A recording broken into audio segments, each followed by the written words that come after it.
afternoon and welcome to Sunshine Report. Kule Aruyo is my name.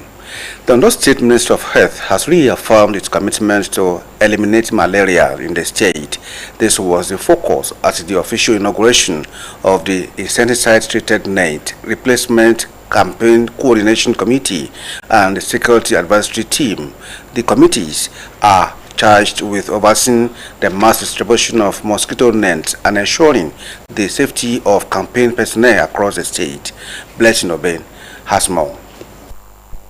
Malaria continues to pose a serious public health threat affecting people of all ages across Nigeria. In response, governments and health partners have intensified the routine distribution of insecticide-treated nets (ITNs). In line with this effort, the Ondo State Ministry of Health convened stakeholders for the inauguration of the ITN Replacement Campaign Coordination Committee and the Security Advisory Team. Welcoming participants, the Permanent Secretary of the Ministry, Dr. Adeniran Ikuomola, highlighted the essential roles both committees will play. We have very important stakeholders in the execution of this project.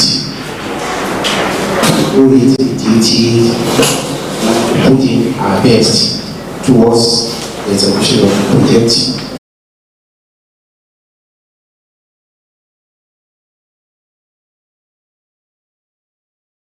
The Commissioner for Health, Dr. Banji Ajaka, stressed the urgent need to eliminate malaria in Ondo State.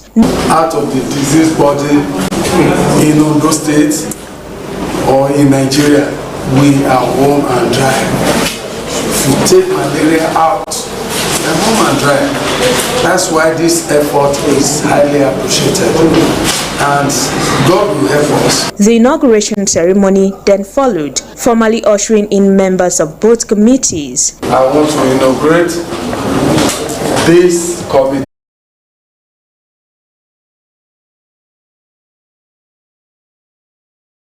Teachers in Ondo State have been charged to be committed, professional and impactful in the discharge of their duties at a 2-day induction and capacity building program in Akure. The state governor, Loki Ayedatiwa, said it became imperative to equip the new teachers for the task ahead. Osrc's Abidemi Akinrotoye now reports.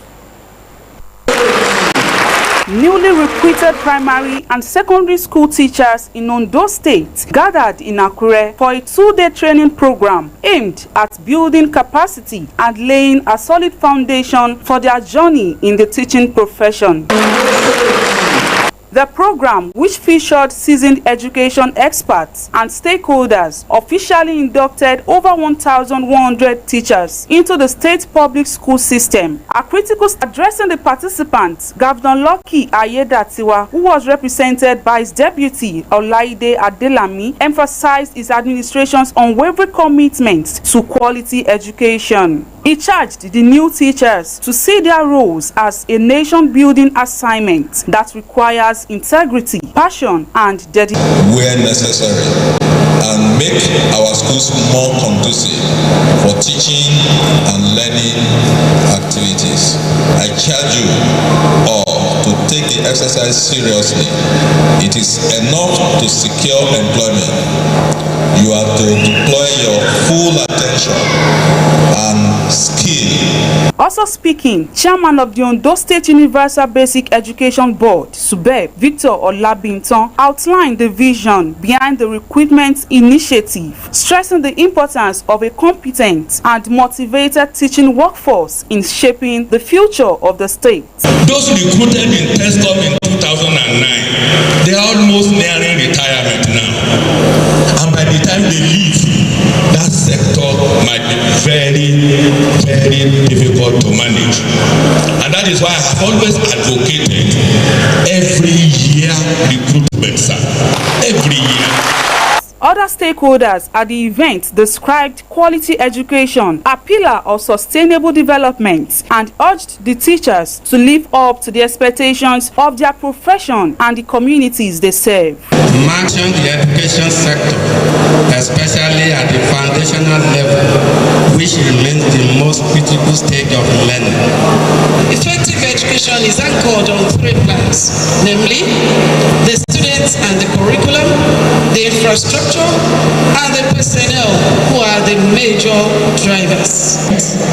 Shape young minds and lay the foundation for a brighter Ondo State. Some of the newly inducted teachers expressed appreciation for the opportunity, promising to give their best and contribute meaningfully to the advancement of education in the state. We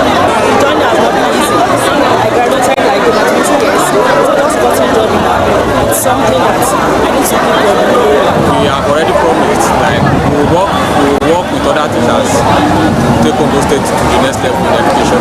The Ondo State government's drive to strengthen the education sector reflects a broader commitment to youth empowerment and human capital development. With the right training and support, the newly recruited teachers are expected to play a transformative role in public schools across the state, a role that will ultimately shape the next generations of Ondo State.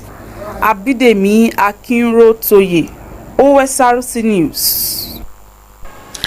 The foundation of good governance and sustainable peace lies in strong institutions and robust national security. This was the focal point at the 3rd edition of the Yemi Fash online news platform interactive session, where stakeholders and thought leaders converged to discuss path to center from our studio. The Yemi Fash online news platform interactive session has become a hub for progressive dialogue in Ondo State. Now in its 3rd edition, the event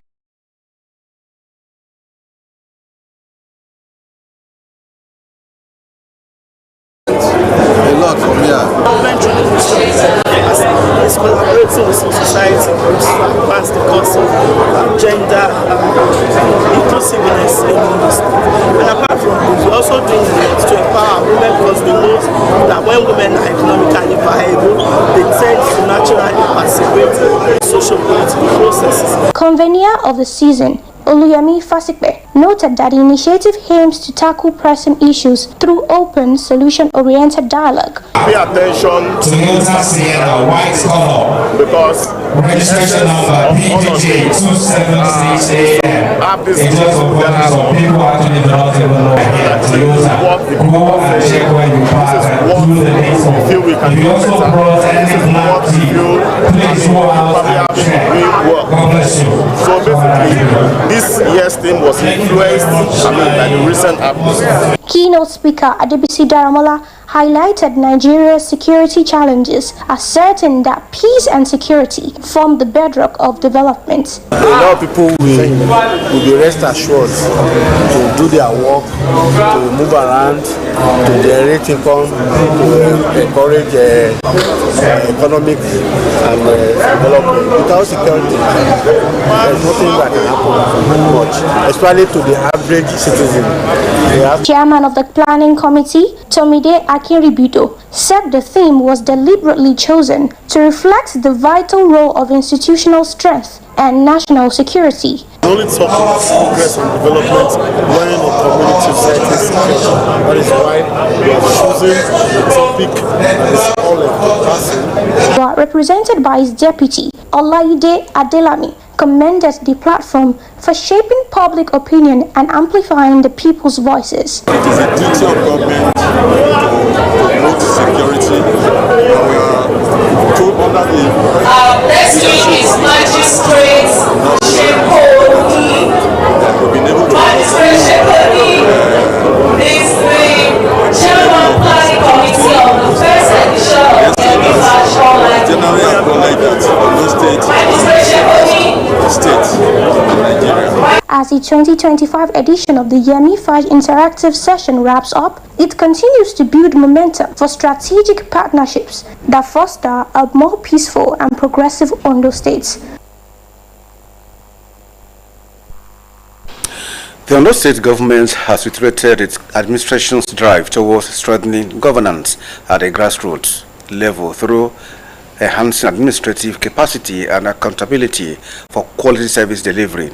Governor Lokai Idatiwa spoke at a 4-day sensitization workshop organized for local government political office holders and top management staff. On both that, the workshop was organized to enhance transparency, efficiency and effectiveness in local government operations. Her report.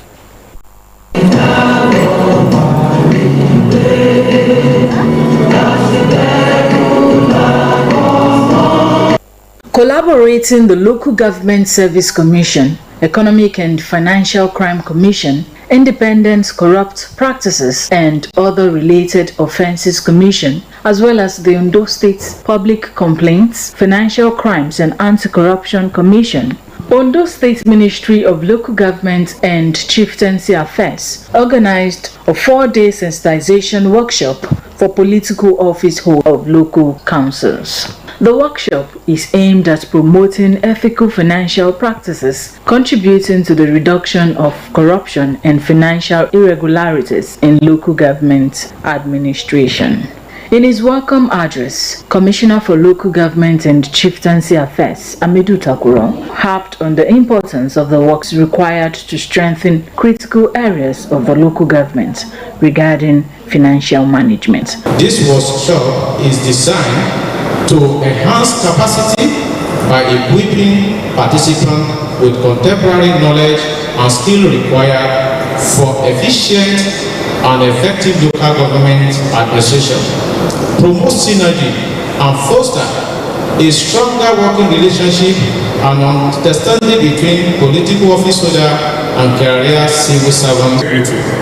Our administration is determined to entrench a culture of accountability, efficiency, people-focused, and result-oriented governance in all tiers of government. To this end, we shall continue to see an evaluation at the local government level. Other stakeholders commended the collaborative efforts of Ondo State government towards ensuring integrity and transparency. This collaboration is very key and must be sustained. We will not succeed in this struggle if we don't keep this conversation. And it is our hope that the relationship and the synergy between the state and the commission will continue to work stronger for the overall good of our nation. I recognize that in this particular program there is a synergy and a commitment of all relevant concerned agencies within our own terrain to work together and this could help us push governance to a new level. This is a preventive workshop to let us know the do's and the don'ts and how to rightly apply the extant rules as enshrined in our regulatory books. It is a very good training because it will give us, those of us who are politicians, and the workshop. Participants believe they will be equipped with the knowledge and skills to implement sound financial management practices within their respective local governments. The implementation of local government autonomy is gaining renewed momentum following recent public hearing held across Nigeria's 6 geopolitical zones. Many believe that granting full autonomy to local government will decentralize power, bring governance closer to the people, and significantly improve perspectives regarding the potential impact of full local government autonomy, particularly in Ondo State. Nigeria's local government system witnessed a significant shift with the 1976 reforms, which aimed to decentralize governance and boost grassroots development. These reforms led to the creation of local government areas across the country, officially recognizing local governments as the third tier of governance. On July 11, 2024, the Supreme Court affirmed the financial autonomy of Nigerian 774 local governments, reinforcing their constitutional status. Advocates calling for constitutional amendments that will allow councils to operate independently. Many argue that true autonomy would empower local governments to generate revenue, manage their own budgets, and implement policies tailored to local needs. The development that you will say is in the state or in the federal can only be meaningful, can only be seen if it starts from the local government. When you say that local government should be fully autonomous, it means that they must be able to control their workers, the funding, they must have full access to all the funds that come to the local government, they must be able to levy taxes and disburse them, and whatever. Those are the three basic things. Different local governments have different terrain. What you require at Ilaje and Odo local governments is not what you require at Akure. Being Akure South could be an urban local government, and an Akure North being a semi-urban local government, or Okutupa being an urban local government. There are differences. So you must, to that extent, you must allow the people, that is the elected councils and the chairman and his supervisory councillors, to be able to determine, what happens at their respective local government level. That is the advantage. Others insist that genuine autonomy is the key to unlocking development in rural communities across the country. It is the responsibility of the local government to provide social service at the primary state level to the people. If autonomy of the local government is fully implemented and channels of the provision of social services to our people better than what we have at the moment. Financial independence, it enhances the decision being made at the local government.